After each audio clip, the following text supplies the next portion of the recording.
Mic पे योगेन जी, करने की जरूरत है। योगेन जी चलिए आप चलिए। जिंदाबाद।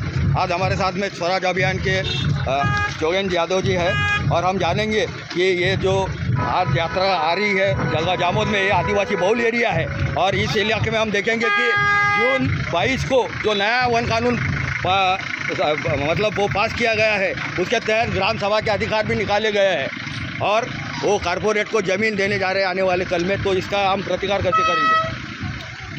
आज यहाँ जो लोक संघर्ष मोर्चा की तरफ से आदिवासी अधिकार सम्मेलन होने जा रहा है, उसमें मैं समझता हूँ सबसे बड़ा सवाल यही रहेगा कि संसद ने तो फॉरेस्ट राइट एक्ट पास कर दिया, कागज़ पे तो आदिवासियों को अधिकार मिल गया, लेकिन पट्टा नहीं मिला। आज भी आदिवासी उस अपने न्यूनतम अधिकार से वंचित है।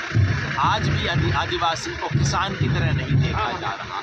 आज भी आदिवासी को आज़ाद हिंदुस्तान के आज़ाद नागरिक का दर्जा नहीं मिला है। तो ये सवाल आज की सभा में उठेंगे और मुझे खुशी है कि भारत जोड़ो यात्रा जो है, इस देश के हर किस्म के दुख, दर्द, तकलीफ़, समस्या, उसको रखने का एक मंच बनती जा रही है। दर्द से दर्द को के रिश्ते को जोड़ने का एक माध्यम बन रही है। दूसरी तरफ हम देखेंगे कि आदिवासियों को वनवासी बनाया जा रहा है। एक तरह से उनके जो संवैधानिक अधिकार है या यूनो के चार्टर के अनुसार उनको आदिवासी करके जो अधिकार है वो उनको नहीं मिल पा रहे हैं। वो वनवासी बोले तो एक तरह से गाली है और उनको अधिकार से बेदखल करना नहीं है। कि ये जो बीजेपी आरएसएस की सोच शुरू से रही है, वनवासी कल्याण में इसके दोनों भाव शामिल हैं। पहला तो ये, जंगल में रहते हो जंगल में रहो, और हम इस सभ्यता के वारिस हैं, तुम हाशिए पे जंगल पे रहने वाले लोग, हम मकान मालिक हैं, तुम किराएदार हो। और दूसरा कि हम तुम्हारा कल्याण करें, सब कुछ मेरे हाथ में होगा, खीर मैं बांटूंगा, तुम नीचे बैठ जाओ, मैं तुम्हारा कल्याण करूंगा। आज आदिवासी कह रहा है कि तुम इस देश में बाद में आए, मैं इस देश का बाशिंदा हूँ, मैं यहाँ का मूल निवासी हूँ। अगर कोई मालिक है तो मैं मालिक हूँ इस देश का। वो कह रहा है कि तुम बैठ जाओ, मैं खीर बांटता हूँ, मैं तुम्हें बराबर भी दे दूँगा। बिल्कुल। राहुल जी ने भी जो हिंगोला अपना वाशिम में जो सभा हुई थी बिरसा मुंडा के जन्मदिन पर, तो उन्होंने यही कहा था कि Adivasi are the owners of land और वो भारत के असल में मालिक है। और दूसरी तरफ हम देखेंगे कि ये जो व्यवस्था है आरएसएस वाले, बीजेपी, ये आदिवासियों पे हिंदुत्व का कलम कर रही है। राज्य घटना के 25वें कलमानुसार जो है वो आदिवासी हिंदू नहीं है।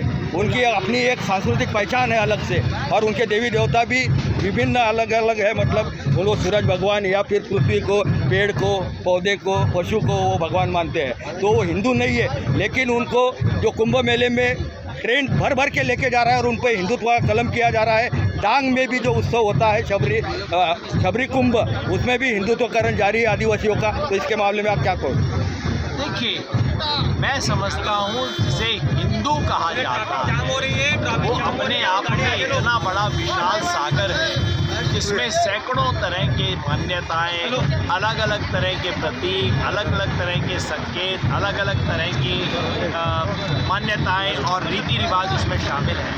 तो मेरे विचार से प्रश्न ये नहीं है कि आदिवासी हिंदू है या नहीं है, प्रश्न ये है कि हिंदू कौन है।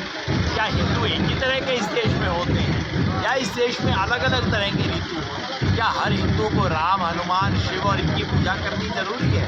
ऐसा तो इस देश में कहीं नहीं है। तो अगर इस देश को ये जो हिंदू धर्म को जो संकीर्ण किया जा रहा है वो भी एक मुद्दा है, और ये राजनीतिक हथकंडे के तौर पे किया जा रहा है, राजनीतिक दुकान को बढ़ाने के लिए किया जा रहा है। वह पूरा विश्व में भारतवर्ष जो है वो विविध रंगी, विविध भाषाएं, विविध संस्कृतियाँ यहाँ पे पनपती है। और भारत की जो गंगा जमनी तहजीब है वो और लोकतंत्र और संविधान पे ये जो अटैक हो रहा है फिरकापरस्त ताकतों का, तो ये यात्रा कितनी कारगर साबित होंगी इन ताकतों को रोकने के लिए और व्यवस्था परिवर्तन के लिए, जो कि एक समतामूलक समाज निर्मित इसमें हो पाएगी आने वाले कल में?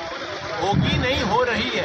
अच्छा, ऑलरेडी हो रही है। इस यात्रा ने देश में भय, चुप्पी और डर का जो माहौल था उसको तोड़ने में बहुत मदद की है। धीरे धीरे खुल रहे हैं, आम जनता जुड़ रही है। जनता ने, जनमत ने करवट लेनी शुरू कर दी है। बहुत बड़ा बदलाव है जो कि इस यात्रा से शुरू हुआ। और इसका अनुभव हमने शेगांव में भी किया, जो जनसैलाब उमड़ा था। इतनी बड़ी यात्रा वहाँ पे रैली हुई, तो सब तरफ से बदलाव हो रहा है, बदलाव होना शुरू हो गया है। और मैं समझता हूँ कि इस बदलाव के हम अलग अलग पहलुओं को आगे भी देखते रहेंगे।